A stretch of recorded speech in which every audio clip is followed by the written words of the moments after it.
ओम नमः शिवाय। आप सभी को महाशिवरात्रि के पावन पर्व की हार्दिक शुभकामनाएं। आज हम जानेंगे कि महाशिवरात्रि का मूल कारण क्या है और इसे क्यों मनाया जाता है। महाशिवरात्रि वह पावन दिन है जब भगवान शिव और माता पार्वती का विवाह संपन्न हुआ था। यही कारण है कि इस दिन को शिव भक्त बड़ी श्रद्धा और भक्ति के साथ मनाते हैं। इस दिन से जुड़ी एक प्राचीन पौराणिक कथा भी है जिसे हम आज विस्तार से समझेंगे। तो आइए इस रहस्यमय और दिव्य कथा को जानते हैं और इस शुभ अवसर पर भगवान शिव की कृपा प्राप्त करें। वीडियो शुरू करते हैं।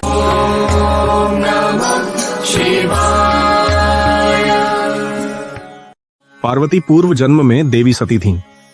वे राजा दक्ष की पुत्री और भगवान शिव की एक निष्ठावान भक्त थीं। राजकुमारी होने के बावजूद वे शिव के दिव्य और तपस्वी गुणों से अत्यधिक प्रभावित थीं। उन्होंने भगवान शिव को पाने के लिए वर्षों तक कठोर तपस्या की और अंत में उनसे विवाह किया। लेकिन उनके पिता राजा दक्ष ने इस विवाह को स्वीकार नहीं किया। दक्ष, जो अपने समय के एक प्रभावशाली राजा थे, शिव को एक वैरागी और तपस्वी देवता मानते थे। उनका मानना था कि शिव सांसारिक जीवन से दूर हैं और एक राजकुमारी के लिए उपयुक्त वर नहीं है। एक दिन राजा दक्ष ने अपने प्रभाव और देवताओं के प्रति भक्ति दिखाने के लिए एक बड़ा यज्ञ आयोजित किया। उन्होंने भगवान ब्रह्मा और भगवान विष्णु सहित सभी देवताओं को आमंत्रित किया, लेकिन भगवान शिव को इस यज्ञ में नहीं बुलाया। यह सुनकर माता सती बहुत क्रोधित और अपमानित महसूस करने लगी।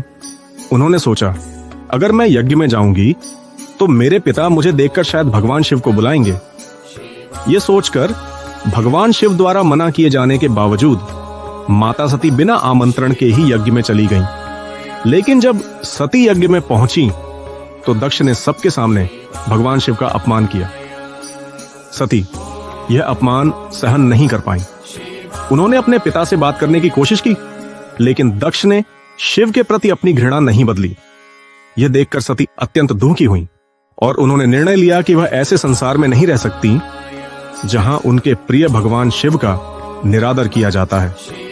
अपनी यौगिक शक्ति का उपयोग कर सती ने अपने शरीर को त्याग दिया।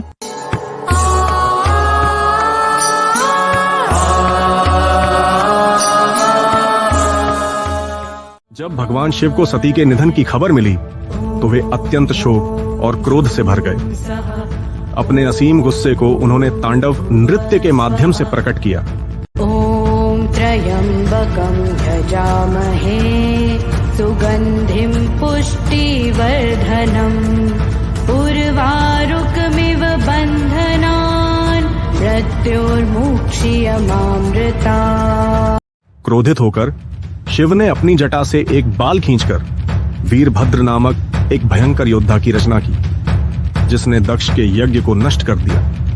वीरभद्र ने दक्ष का सिर काट दिया। शिव के इस असीम क्रोध को देखकर सभी देवता भयभीत हो गए और उन्हें शांत करने के लिए ब्रह्मा और विष्णु ने प्रार्थना की। उनकी प्रार्थना पर शिव ने दक्ष को जीवन दान दिया, लेकिन एक शिक्षा के रूप में उनका सिर बदलकर बकरे का सिर लगा दिया। सती की मृत्यु के बाद जब महादेव उनके शरीर को लेकर लगातार भटकते रहे तो इस स्थिति से तीनों लोकों में हलचल मच गई। उनकी इस अवस्था से सृष्टि का संतुलन बिगड़ने लगा। देवताओं और ऋषियों ने सोचा कि अगर महादेव यूं ही शोकग्रस्त रहेंगे तो संपूर्ण संसार पर संकट आ सकता है। इस स्थिति से निपटने के लिए भगवान विष्णु ने हस्तक्षेप किया। उन्होंने अपने सुदर्शन चक्र से सती के मृत शरीर के टुकड़े टुकड़े कर दिए। सती के अंग जहां जहां गिरे वहां शक्तिपीठों की स्थापना हुई। इन स्थानों को अत्यंत पवित्र माना जाता है और यहां आज भी भक्तगण पूजा अर्चना करते हैं। सती के असीम प्रेम, भक्ति और जन्म जन्मांतर की आस्था से जुड़े रहने के कारण महादेव सती को खोने का दुख सह नहीं पाए। सती की मृत्यु के बाद महादेव ने अपने जीवन के सामान्य कार्यों को निभाने की कोशिश की, लेकिन उनका मन टूट चुका था।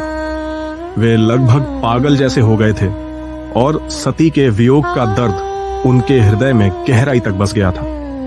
महादेव ने धीरे धीरे सती के वियोग को सहन करना सीखा और एकांत में तपस्या में लीन हो गए। उनकी गहन तपस्या से संसार में पुनः संतुलन स्थापित हुआ। इसी बीच सती ने पार्वती के रूप में पुनर्जन्म लिया और फिर से शिव से मिलने की ओर अपनी यात्रा शुरू की।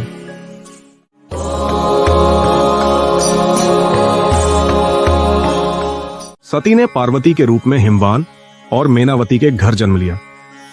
बाल्यकाल में ही उन्हें भगवान शिव के प्रति गहरी आस्था थी और धीरे धीरे उन्हें अपने पूर्व जन्म और शिव से अपने प्रेम की याद आने लगी। पार्वती ने भगवान शिव को फिर से पाने के लिए कठोर तपस्या की। वर्षों तक घास फूस पर जीवन बिताकर सिर्फ हवा पर निर्भर रहते हुए उन्होंने देवताओं और ऋषियों को भी प्रभावित कर दिया। भगवान शिव ने पहले पार्वती की तपस्या पर ध्यान नहीं दिया, लेकिन उनकी भक्ति और दृढ़ता से प्रभावित होकर शिव ने उन्हें स्वीकार किया और विवाह की इच्छा प्रकट की। शिव अपने विशिष्ट तपस्वी रूप में भस्म और नाग धारण कर गणों के साथ आए। शिव और पार्वती का विवाह धूमधाम से हुआ।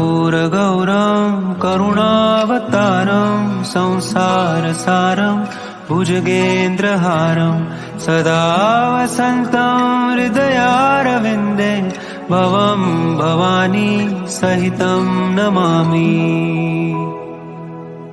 कर्पूरगौरं करुणावतारं संसार सारं भुजगेन्द्रहारं सदा वसन्तं हृदयारविन्दे भवं भवानी सहितं नमामि।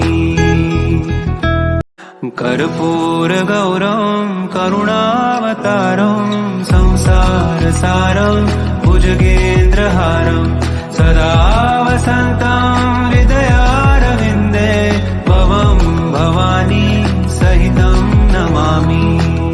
इस विवाह के बाद पार्वती और शिव का मिलन केवल प्रेम का प्रतीक नहीं था, बल्कि ब्रह्मांडीय ऊर्जा और शक्ति का भी संघ बन गया। इस मिलन को देवता और मनुष्य दोनों ने परम पवित्र माना और इस दिन को महाशिवरात्रि के रूप में पूजा जाने लगा। पार्वती ने एक आदर्श पत्नी और शक्ति स्वरूपा के रूप में भगवान शिव का साथ निभाया और इस प्रकार दोनों ने संतुलन, सृजन और संहार का महान कार्य संभाला। आप इस पावन विवाह के साक्षी बने और शिव पार्वती विवाह कैसा लगा? कमेंट में अपनी भावना व्यक्त करें। अगर यह कथा आपके हृदय को छू गई हो तो एक प्रेम भरा लाइक दें, चैनल को सब्सक्राइब करें और इसे अपने दोस्तों व परिवार संग जरूर शेयर करें। हर हर महादेव।